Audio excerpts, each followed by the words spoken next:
Olubukola, but of course you know that I'm the Ibadan movie girl. And yes, it's time to talk about another movie here on my YouTube channel.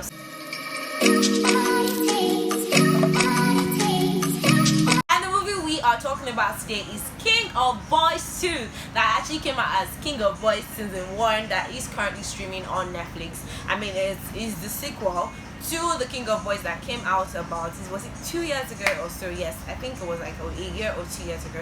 Yes, and that is the one we will be talking about today. Yes, and I want to start off with saying that why 7 episodes? Because of course season 1 has 7 episodes, but of course let me just first start off with what the story is about and then talk about what I like, then we can go on to rant about the movie as much as I want.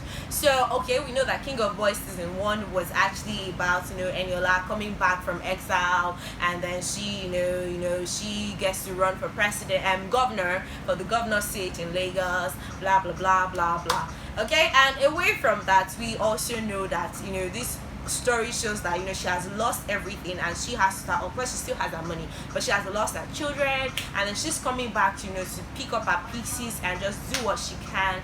And let me just go to the part that I did not like about this movie and what I like about this movie. If there is something I liked about this movie, it has to be the costume in this movie. So I was looking at Jumoke Randall that was acted by Ise Ekpe Etim, and I was also looking at the costume of Eniola Salami herself that was acted by Shola, shobowale, and I was like, who compiled this costume? Kudos to you. I mean, it was amazing. Every single look that Jumoke Randall gave us in King of Boys season 1 was killer, from like back to back from the start till the end. And of course every single look that the King of Boys herself Eniola Salami gave was like mwah. I was like, okay, now we are talking about good outfits in a movie. And away from that would be that another thing I like about this movie, funny and shockingly enough, is going to be the soundtracks, which is something that I feel that Nollywood still has issues with. They have issues with picking the right soundtracks for movies, but somehow Kemi Adetiba or whoever was responsible for picking out the soundtracks of this particular movie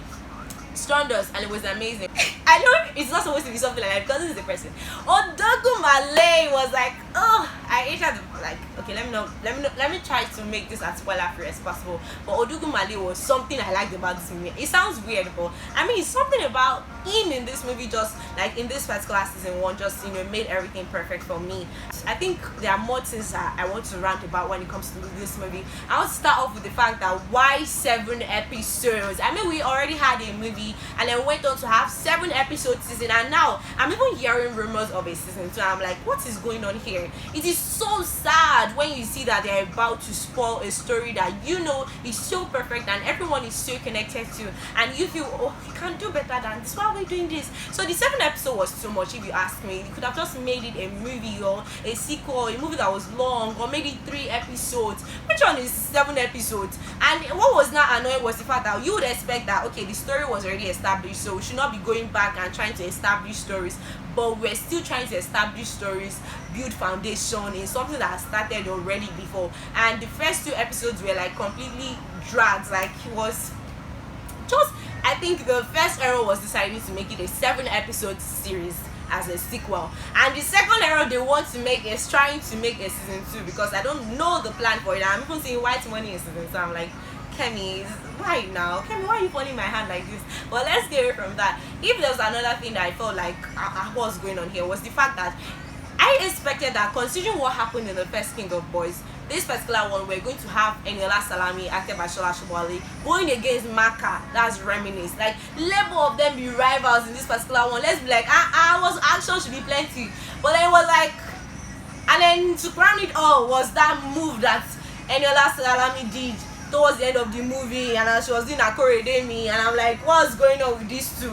Because we remember that Maka and Eniola, they are supposed to be sworn enemies, knowing that Eniola was literally the one that ordered his killing, which he survived, and other things. And also was the fact that I did not really feel Makanaki in this particular series. I did not really feel Eniola Salami, aside from those parts where she was ranting and showing serious pain concerning the loss of her children. Away from that, I didn't feel these 2 characters as well as I wanted. It was more about politics, how she was running for the government seat, the orders she had to cross. So I felt like they could have done better when it comes to that. So I did not get to feel the rivalry I was thinking I was going to see. Everything was just watered down. But since there's going to be a season 2, maybe Kemi Adesiba is going to try to make up for those holes that were in this particular one.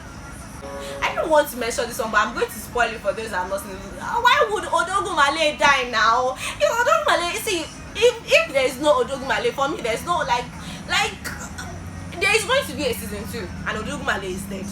So I'm like, what's going on here? But it's none of our business. It's not our story. We are just here to watch it. So for me, the major flaws that this movie had was the fact that they decided to make it 7 episodes.